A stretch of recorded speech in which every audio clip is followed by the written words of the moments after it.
안녕하세요. 오늘도 사연살롱을 찾아주셔서 감사합니다. 저는 서울 광북에 사는 60대 여성이에요. 여기에 올라오는 사연을 듣고 있으면 힘든 인생을 산 게 나 혼자는 아니라는 생각에 위로를 받게 돼요. 오늘은 제가 다른 분들에게 위로가 되길 바라며 제 얘기를 해볼게요. 저는 어릴 때 갑자기 부모님이 돌아가시고 언니와 함께 보육원에 갔어요. 운이 좋은 건지 어떤 건지 저와 언니는 얼마 안 돼서 캐나다로 입양을 가게 됐어요. 하지만 저는 1년도 안 돼 파양이 되어 한국으로 돌아왔죠. 너무 어릴 때라 그런지 캐나다에서 살던 건 하나도 생각이 안 나고 언니가 보냈던 편지들만 기억해요. 나중에 크면 꼭 저를 찾으러 오겠다는 내용이었어요. 저는 언니가 보고 싶을 때마다 편지를 보고 또 보며 하루하루 버텼어요. 그러다가 저도 어느 자식 없는 가정집에 입양이 되어 보육원을 떠났죠. 양부모님은 평범한 회사원과 주부였는데 아이가 없어서 고민하다가 저를 데려오게 됐다고 들었어요. 물론 제가 다 커서 들은 얘기지만 엄마가 딸을 원하셨다고 하더라고요. 엄마 아빠는 저를 많이 배려하시고 아껴주셨어요. 무엇보다 제가 상처받을까봐 신경을 많이 쓰셨죠. 그런 영향을 받았는지 저는 자연히 아이들 교육에 관심을 갖게 되었고 고등학교 3학년 때 대학을 정하면서 아동학과에 가겠다고 했어요. 제 자랑이 아니라 저는 특별히 과외 같은 걸 하지 않아도 성적이 상위권이어서 담임선생님은 제가 좀 더 취업이 잘 되는 과에 가기를 바라셨어요. 학부모 상담 때 엄마한테도 그런 얘기를 하셨나 보더라고요. 종이야, 나는 네가 좋아하고 제일 잘할 수 있는 걸 하는 게 중요한 것 같아. 근데 담임선생님 얘기 들으니까 엄마가 너무 안이하게 생각한 게 아닌가 싶어.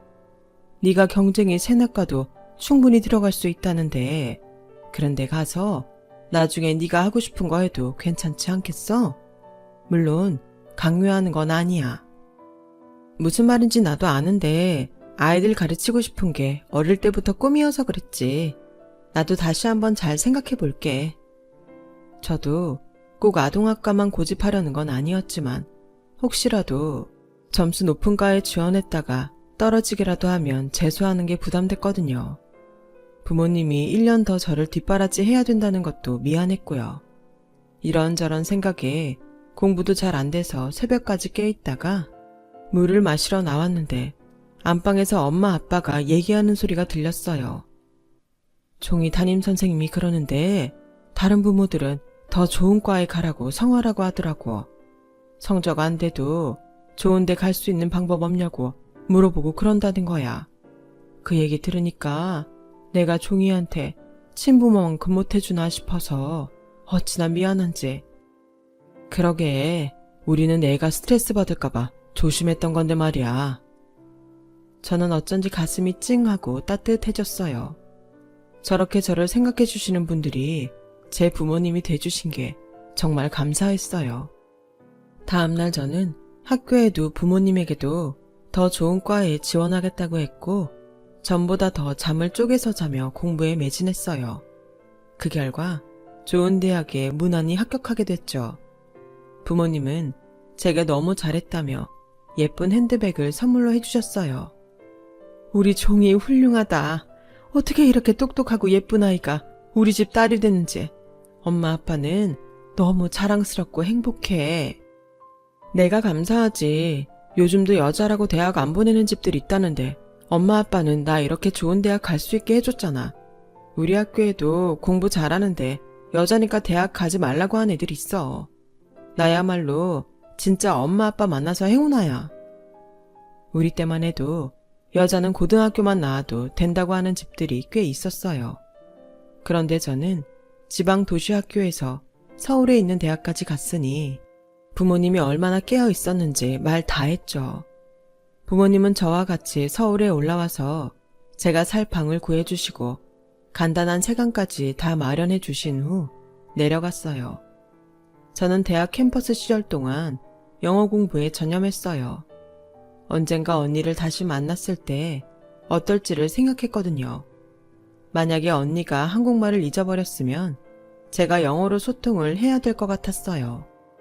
학교 공부하면서 중고등학생들 과외도 하고 나머지 시간은 영어 공부에 매달려 살다 보니 친구도 많이 못 만들었어요. 남자친구도 당연히 없었죠. 그래도 저는 전혀 외롭거나 쓸쓸하지 않았어요. 어릴 적 보육원에 가고 또 미국에서 혼자 돌아왔을 때를 생각하면 지금이 너무나 행복했거든요. 열심히 공부만 파고든 덕분에 저는 영어 능력 시험에서 높은 점수를 받았고 그걸 인정받은 건지 좋은 회사에 들어갈 수 있었어요. 제 월급의 일정 부분을 부모님과 제가 있던 보육원에 매달 보냈어요. 엄마 아빠는 저한테 월급 보내지 말라고 아우성이었죠. 우리가 너한테 뭐 바라고 한 거 하나도 없어. 그냥 너 잘 가지고 있다가 필요할 때 써. 엄마, 자식이 돼서 돈 버니 부모님한테 용돈 드리는 게 당연하지 뭘 그래. 엄마 아빠 자꾸 그러면 나 섭섭해한다. 데려온 자식이라고 거리 둔다고? 너 아무리 장난이라도 다시는 그런 말 하지 마. 엄마야말로 섭섭해.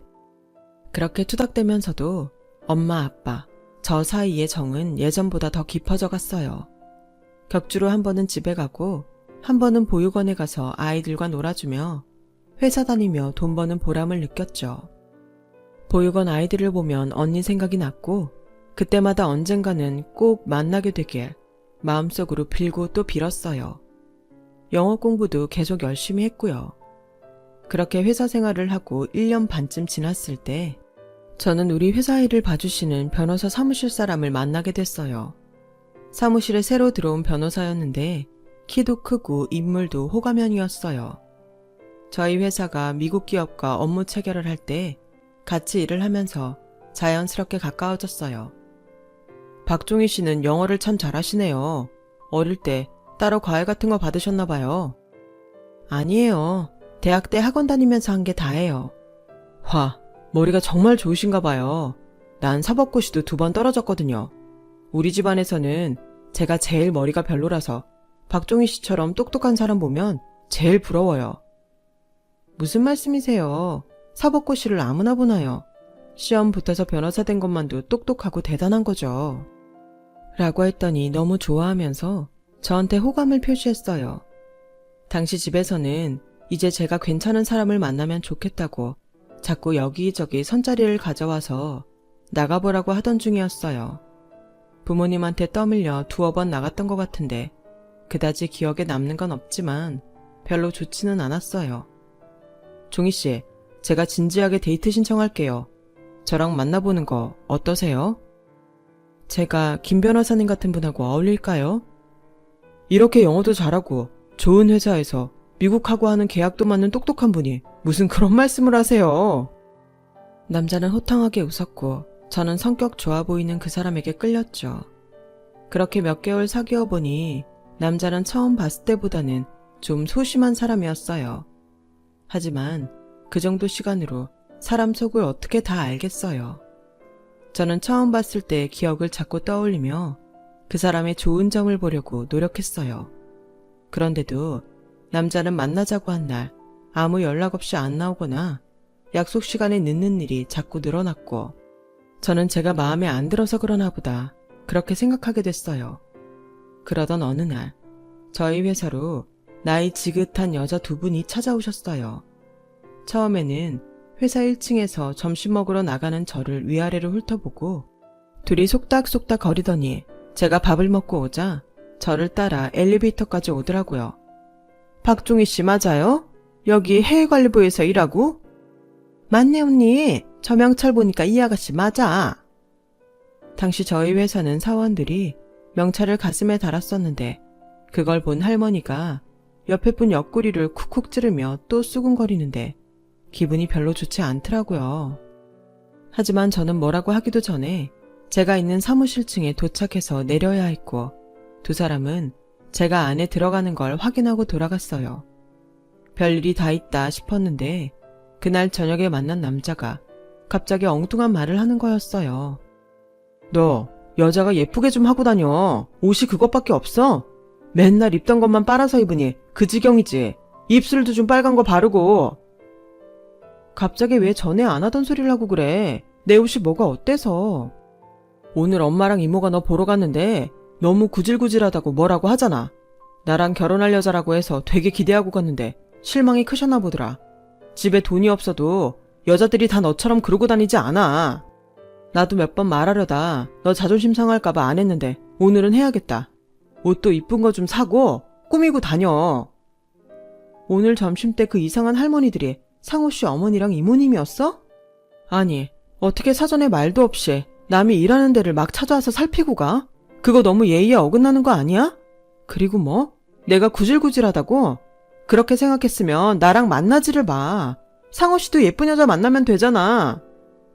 저는 그 사람과 사귀면서 처음으로 크게 화를 냈고 바로 그 자리에서 일어나 집으로 돌아와 버렸어요. 그 사람은 생전 화 안 내던 제가 그러니 당황했는지 집까지 쫓아왔어요.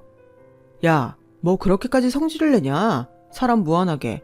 어르신들이 궁금하니까 그럴 수도 있지. 그냥 좀 이해해라 네가. 그리고 오늘 말은 내가 좀 심한 것 같기도 하네. 그건 좀 미안했다.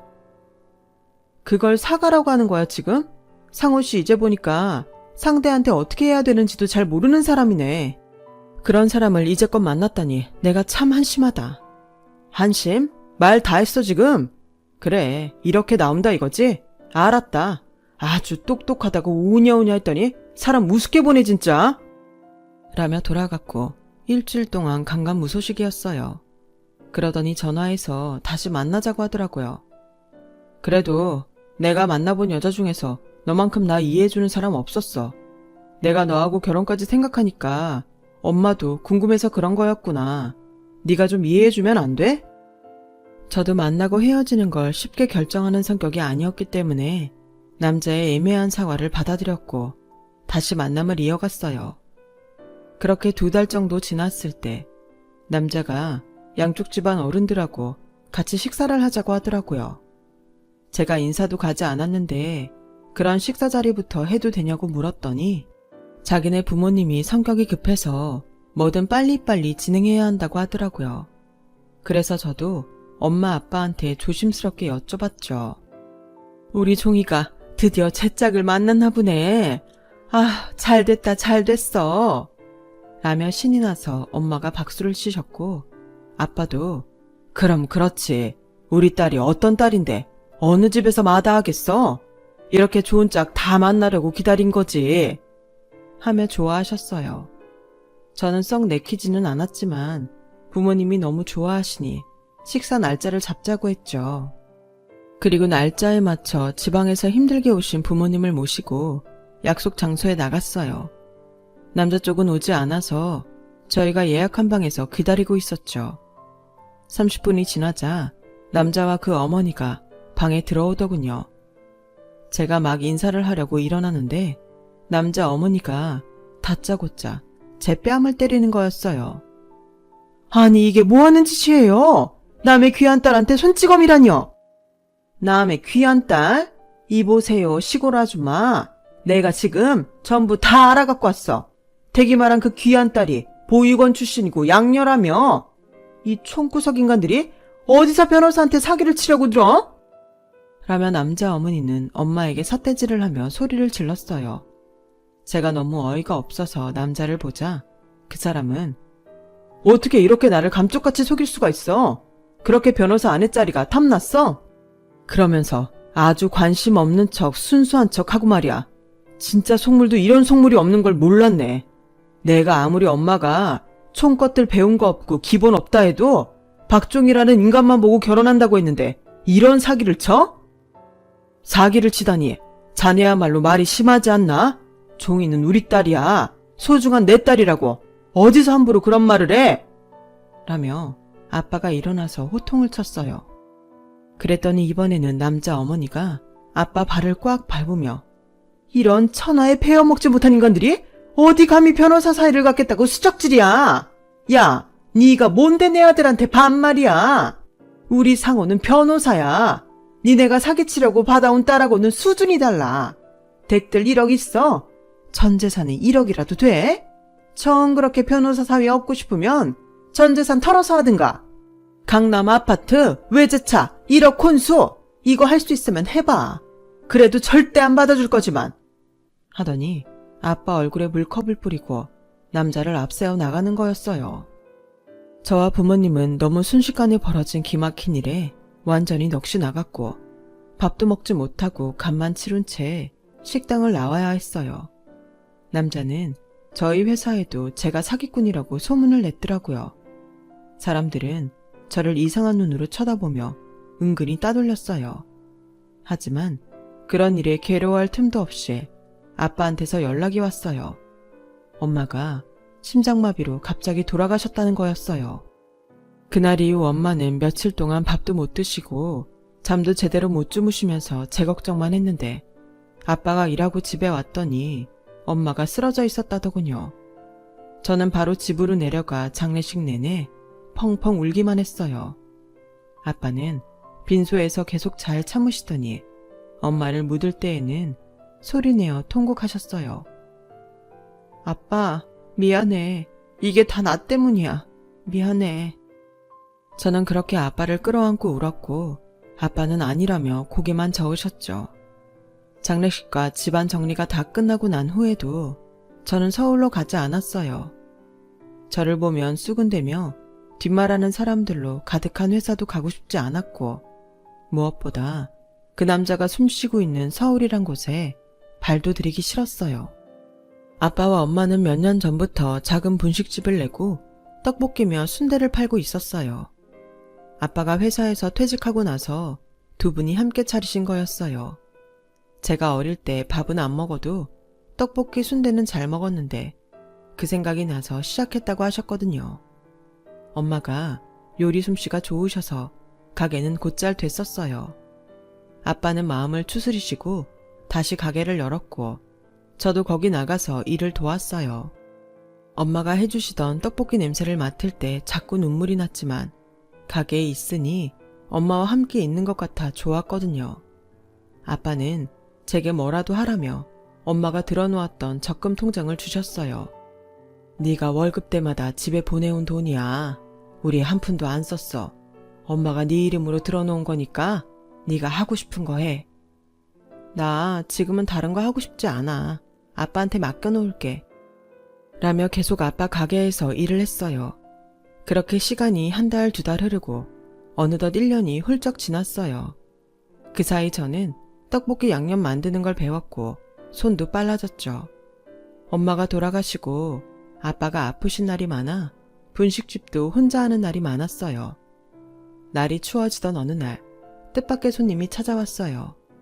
저는 떡볶이와 오뎅 국물을 찾는 동네 아이들에게 음식을 갖다 주고 막 들어오는 그 손님을 쳐다보지도 않고 인사했어요. 어서 오세요. 뭐 드릴까요? 순영아, 순영이 맞지? 저는 제 어릴 때 이름을 듣고 너무 놀라서 고개를 돌렸어요. 거기에는 몰라보게 예뻐진 언니가 30이 넘은 어른이 돼서 서 있었어요. 언니, 내 언니 맞지? 그렇지? 맞아, 언니야. 네 언니 순정이. 너무 늦게 와서 미안해. 저는 떡볶이를 담다 말고 언니를 끌어안고 통곡을 했어요. 그리고 언니를 데리고 집으로 갔죠. 아빠, 언니야. 언니가 왔어. 정말 왔어. 나 찾으러 온다고 했잖아. 언니가 정말 약속을 지켰어. 아이고, 고마워라.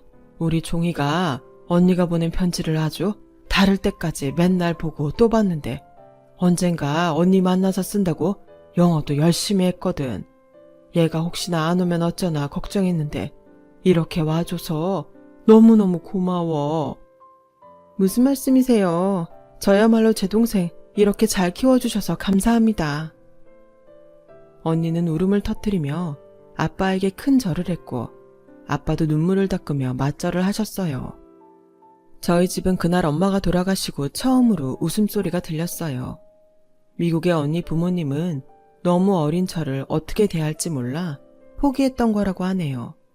언니에게는 정말 잘해줬고 대학 갈 때까지 아낌없이 지원해 주셨다고 해요.